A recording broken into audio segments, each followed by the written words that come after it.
Hi, this is Renee Dawson, and this is my research project for EDRS 8900, Virtual Classroom Access for Homebound Students.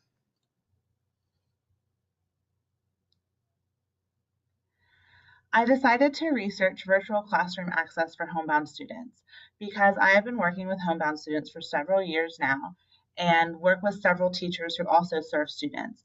And we've always kind of wondered if there's a better way to do this than us going to their houses for several hours each week and teaching them one-on-one.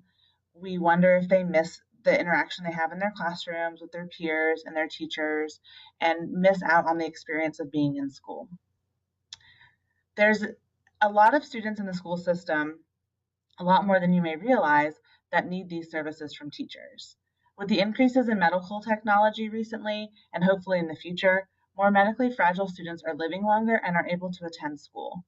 And, students that are between the ages of 5 and 17 pretty much have to attend school. This is the disability category that I work with in the school systems and have been working with them for over 5 years.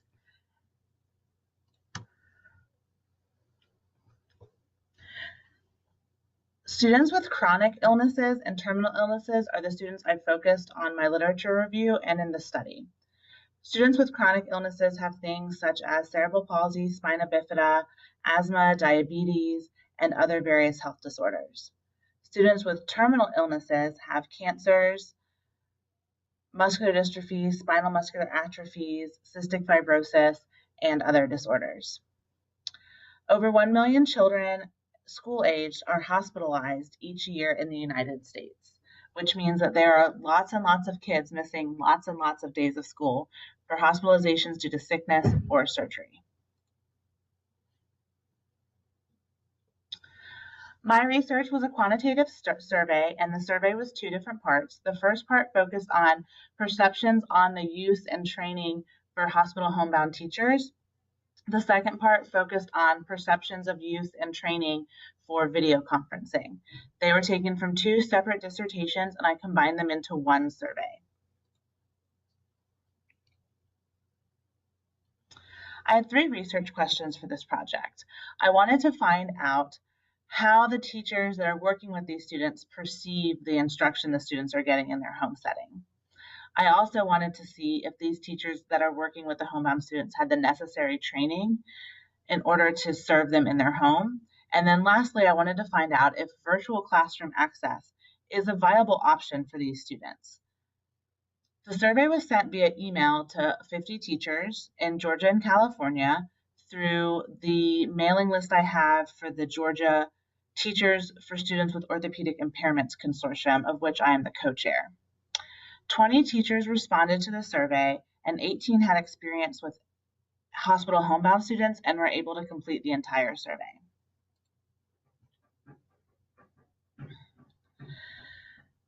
The teachers said for the hospital homebound portion of the survey that they don't have adequate training, they have district guidelines, and because they have the district guidelines and are certified in special education, they feel like they're qualified to provide special education services, but they still don't feel like they're qualified to provide hospital homebound services due to a lack of training. The teachers did feel that this service of hospital homebound is a positive and successful experience for the student, and that it helps them get through the tough time that they're having while being home or being hospitalized. However, based on the disabilities of most of the students that are served under hospital homebound, the homebound setting is a restrictive environment for them, which by law, we are required to provide a free and appropriate education in the least restrictive environment for these students. The results for video conferencing were that the teachers do have a desire to use it. The districts have the ability technologically and financially to provide the video conferencing software, but almost all the teachers surveyed said that they felt like they needed more training in using video conferencing in order for it to be effective.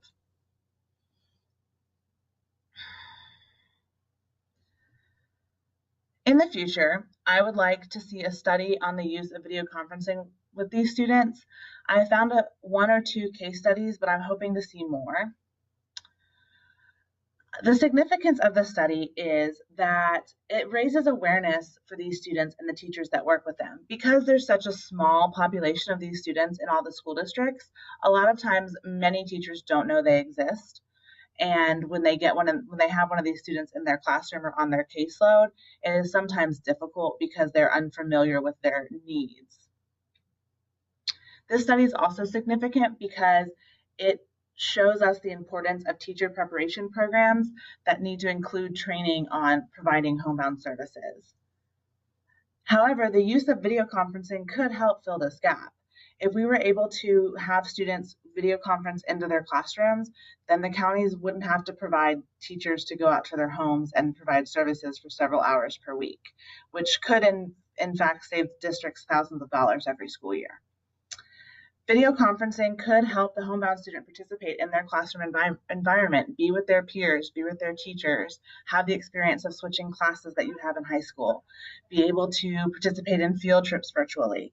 The sky is the limit with this technology, and I really hope that teachers and school districts will look into this technology as a way to include these students in everyday school life. Thank you for listening to my presentation.